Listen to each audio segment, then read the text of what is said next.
آخر تم نے رات بھر وہاں کیا کیا مجھے بتاؤ۔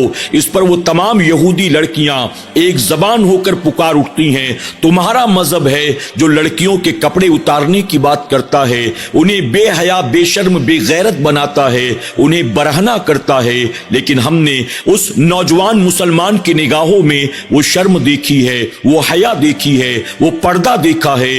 ہم رات بھر اس کے کمرے میں اس کے آس پاس چکر لگاتے رہے، ہمارے قریب آنا تو دور کی بات، اس نے نظر اٹھا کر بھی ہماری طرف نہیں دیکھا، اور ہم اس کے اس عمل کو دیکھ کر، اس کے تقوی کو دیکھ کر، اس کے شرم و حیا کو دیکھ کر اپنے باطل مذہب سے توبہ کرتے ہیں اور اس کے مذہب کو قبول کرتے ہیں۔ وہ تمام لڑکیاں کہتی ہیں، اس مسلمان مجاہد نوجوان کو دیکھ کر ہم سب کے دل میں اسلام کی محبت پیدا ہو گئی، اس کے چہرے کے نور کو دیکھ کر ہمارے دل میں اسلام کی حقانیت پیدا ہو گئی، ہم نے اپنے باطل مذہب کو چھوڑ دیا، ہم سب اسلام کی ماننے والیاں ہو گئی ہیں۔ اب اس یہودی وزیر نے جب یہ سنا وہ حیران رہ جاتا ہے، آخر بادشاہ کو میں کیا جواب دوں گا؟ آخر کار جانتے ہیں آپ نتیجہ کیا ہوا؟ اس مسلمان مجاہد نوجوان کو پھر سے بڑے دربار میں لے جایا گیا۔ یہودی بادشاہ کہنے لگا، ہم نے تمہیں بار بار موقع دیا لیکن تم ہماری کوئی بات ماننے کو تیار نہیں،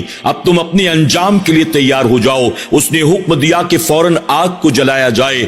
آگ جب جلنے لگی تو اس نے حکم دیا اس پر ایک بڑے سے کڑاہ کو لا کر رکھا جائے، ایک بڑی سی کڑاہ کو لا کر رکھا گیا۔ اب حکم دیا کہ اس کے اندر ڈھیر سارا تیل ڈالا جائے۔ جب وہ تیل اس کڑاہ کے اندر ابلنے لگا، اس نے کہا اب اس مسلمان نوجوان کو لے کر آؤ۔ مسلمان نوجوان مجاہد کو لایا گیا۔ اس کے بعد یہودی بادشاہ کہتا ہے، اب تم اپنے انجام کے لیے تیار ہو جاؤ، میں تمہیں آخری موقع دیتا ہوں، اگر تم نے اسلام کو چھوڑ کر یہودیت کو قبول کر لیا ہم تمہیں معاف کر دیں گے، ہم تمہیں اپنے دربار میں کوئی بڑا عہدہ دے دیں گے، ہم تمہاری شادی کروائیں گے، ہم تمہارے لیے مال و دولت کا انتظام کریں گے، اور اگر تم نے ہماری بات کو نہیں مانا اس کھولتے ہوئے تیل میں تمہیں ڈال دیا جائے گا، اور پھر تم جانتے ہو کہ تمہارا انجام کیا ہوگا۔ اس مجاہد نے کہا، میں تو پہلے ہی کہہ چکا، میں اپنی جان داؤں پر لگانے کو تیار ہوں لیکن اسلام سے پھرنے کو تیار نہیں۔ اس پر بادشاہ نے غصے میں کہا،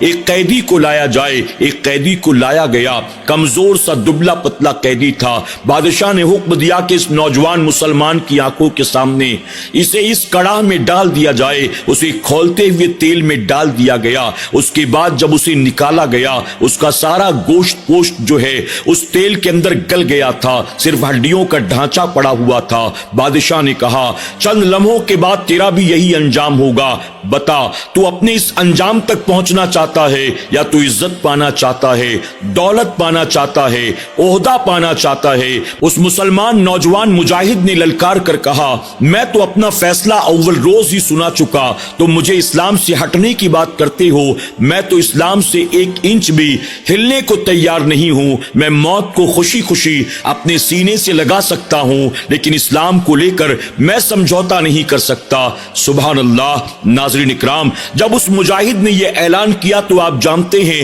نتیجہ کیا ہوا۔ تھوڑی دیر پہلے جسے موت کی دھمکیاں دی جا رہی تھی، جسے موت کے گھاٹ اتارنے کے منصوبے کیے جا رہے تھے، جسے مرتد ہونے کی دعوت دی جا رہی تھی، جسے مال و دولت کے ذریعے للچایا جا رہا تھا، اس مجاہد کے استقامت کو دیکھ کر، اس کے دینی جذبے کو دیکھ کر وہاں موجود تقریباً 40,000 یہودیوں نے اس مجاہد کے ہاتھ پر اسلام قبول کر لیا۔ سبحان اللہ۔ جسے یہودی چلے تھے مرتد کرنے کے لیے، اس نے خود یہودیوں کو کلمہ پڑھا کر جنت کے راستے کا مسافر بنا دیا۔ ناظرین اکرام، جب تک روئے زمین پر ایسے مسلمان موجود تھے، اللہ تبارک و تعالیٰ نے اسلام کو، مسلمانوں کو عزت عطا کی تھی، اور جب سے ہمارے اور آپ کے جیسے کمزور ایمان والے پیدا ہوئے، چھوٹی چھوٹی باتوں پر جھکنے کو، ناک رگڑنے کو، ہر کسی کے ہاتھ پاؤں جوڑنے کو تیار ہو جاتے ہیں، ہر کسی کی ہاں میں ہاں ملانے کو تیار ہو جاتے ہیں،